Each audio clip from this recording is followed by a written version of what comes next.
Hello everyone, this is Cody from BasecampTrading.com. I just wanted to make a quick video to go over Meta here on the daily chart. We currently are triggering a daily bull flag setup right here. We have a lower high and we now have a higher high today. We also have a momentum inflection here.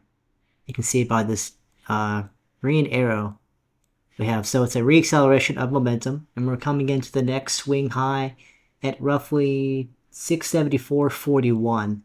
is the next resistance. If we get above that, the next resistance will be up at roughly 744. So that's about a $70 move to the upside for the next pivot resistance. So I just wanted to make a quick video going over that. So watch those levels because we could keep going and momentum is still accelerating.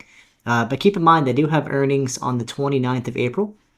But if you like these kinds of setups and you want to try out a trading room, we do offer a $7 trial for 1 month access. So if you want to check that out, email support@basecamptrading.com. Thank you and have a nice day.